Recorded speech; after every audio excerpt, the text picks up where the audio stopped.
I think we can all agree that the 90s were a great time for muscle trucks and special packages. But the question is, do these trucks hold up against their modern counterparts? And what is the best bang for the buck? These are the questions I will be answering in this video.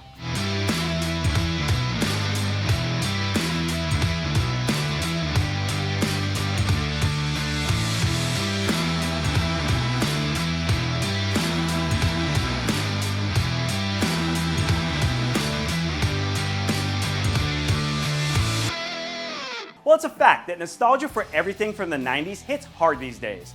Those of us that spent our youth in that era are more established, but like to reminisce about the good old days when life was simpler and you didn't have to worry about things like negative remarks from keyboard warriors on social media.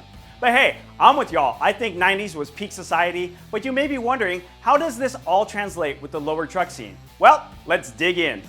Alright, let's do a bit of a rewind on muscle trucks of the past and how the trend of speedy haulers came to be.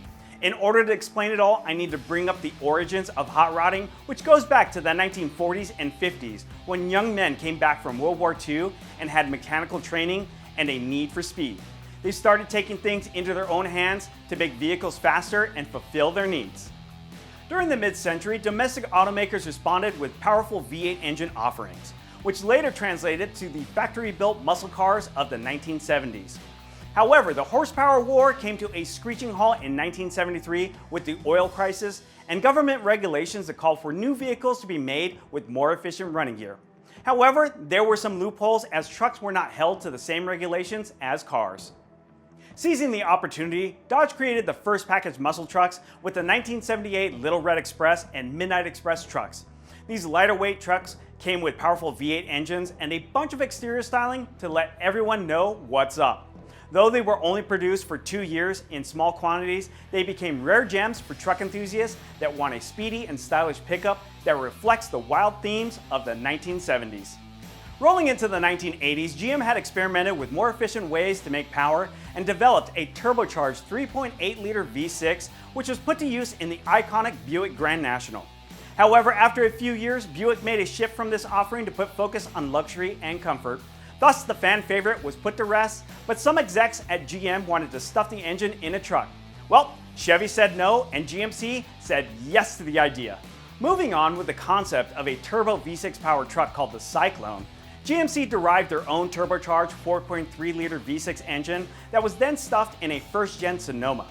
GMC then robbed the parts bin for an all-wheel drive system from the Chevy Astro van and a gauge cluster from the discontinued Pontiac Sunbird Turbo as it had a boost gauge. Performance was optimized with a lower suspension and styling was improved with an exclusive exterior appearance package. The Syclone was a true performance pickup with its 0 to 60 time of 5.3 seconds and quarter-mile time of 14.1 seconds at 93 miles per hour. This solidified that the Syclone was faster than the Ferrari 348 TS of the same year, all while costing around $95,000 less than the Italian supercar. Though it was the quickest production pickup at the time, the downfall of this truck is that it could only carry 500 pounds in the bed and support towing up to 2,000 pounds. Ultimately, this was all short-lived as only 2,995 Syclones were made available in 1991 and only 3 were made the following year. However, an SUV version called the Typhoon, which had a payload capacity of 900 pounds, was made available until 1993. Though I personally prefer this Sci-Ti lineup, the hottest muscle truck from the 90s was, and still is, the Chevy 454 SS built on the GMT 400 platform. Available from 1990 to 93, this single-cab short-box C1500 pickup came with a 7.4-liter big block engine, the same one that came in the heavier-duty C3500 trucks. With this engine, these haulers put out 230 horsepower and 385 foot-pound of torque.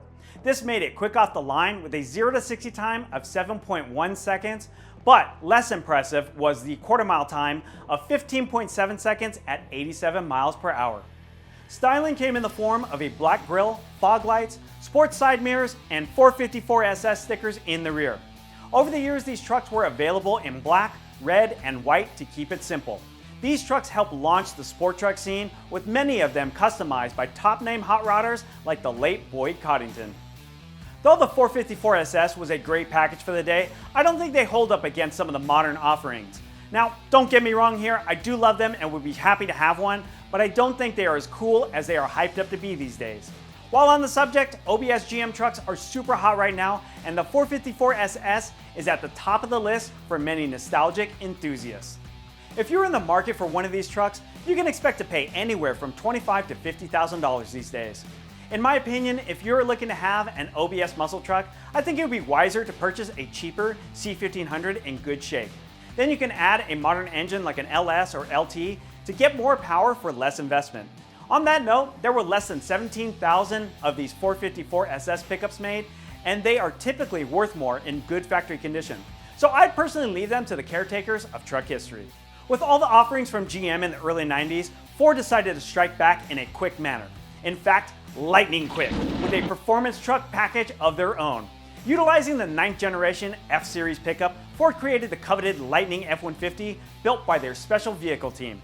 This truck was on par with the 454 SS and had a 351 cubic inch Windsor V8, which is a known performer by any Blue Oval fanatic. The engine was equipped with an intake and cylinder heads derived from the infamous GT40 race vehicle. Not only could this truck go head-to-head with the 454 SS on the drag strip, but it could whip its pants in the corners. The real strength of the 93 to 95 Ford Lightning was a 2.5-inch lowered suspension that was attached to the strengthened frame.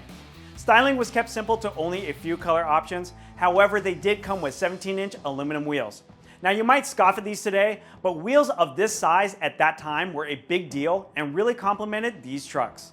To put the performance into perspective of the original Lightning pickups, they were faster than the Mustang GTs of the same years.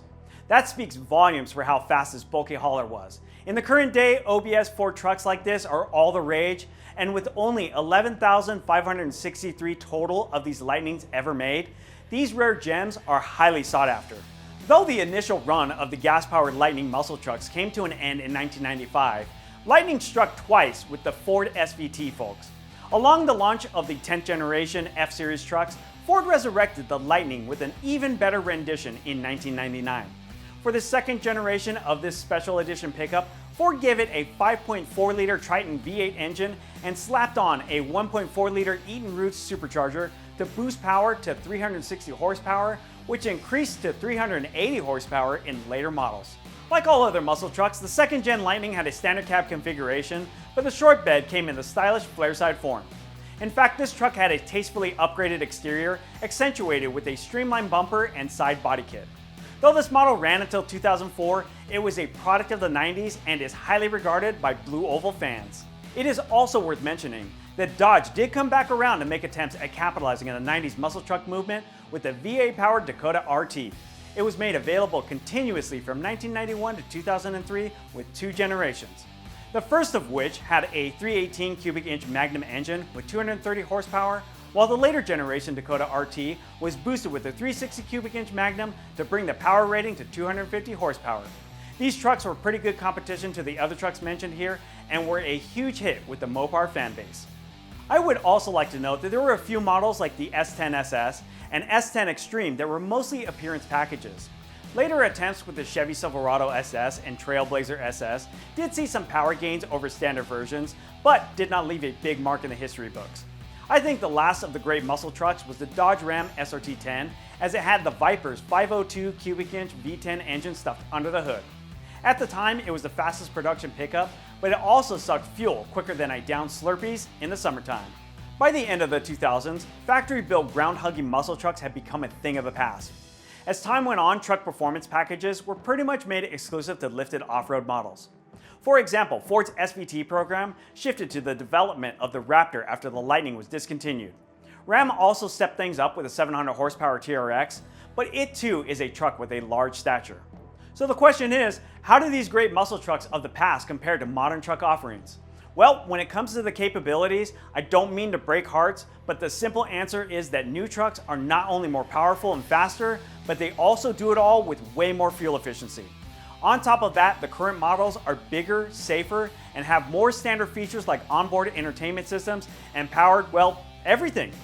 The landscape for modern power has changed with fewer gas-guzzling V8s and more turbocharged engines with less cylinders. Electric power is also a big push, which can be fast but lacking in the visceral feelings you get from a V8 rumbling at high RPMs. To be honest here, trucks like the Hummer EV and the butt of all jokes Tesla Cybertruck are redefining truck performance. But will people be nostalgic for these trucks in the future? Who knows? But I can tell you this, I don't think many would have predicted that the mass-produced OBS Chevys would be considered gold like they are now. Though new trucks come loaded with additional features and are more capable than ever, they lack the presence that muscle truck packages of the past bring to the table. The new trucks all look the same, and it'll take a monumental effort to make one stand out from the crowd. I believe this is a defining reason why classic muscle trucks are so popular these days. On top of that, these trucks felt unattainable to most of us back in the day, but now a lot of us have enough stuffed under our mattresses to be able to afford one. While I'm on the topic of cost, I do want to note there is one modern street beast that I can think of, and that is the Shelby F-150 Super Snake. This truck is a real performer too, as the optional supercharged V8 makes 785 horsepower, and the truck corners very well thanks to a coilover suspension system. But it does come at a big starting price tag of $138,990. There's no doubt that this is a cool truck, but I think for true enthusiasts, this is a bit much, as we can build something way cooler for that amount of coin. With that being said, what's the best solution for anyone with muscle truck needs?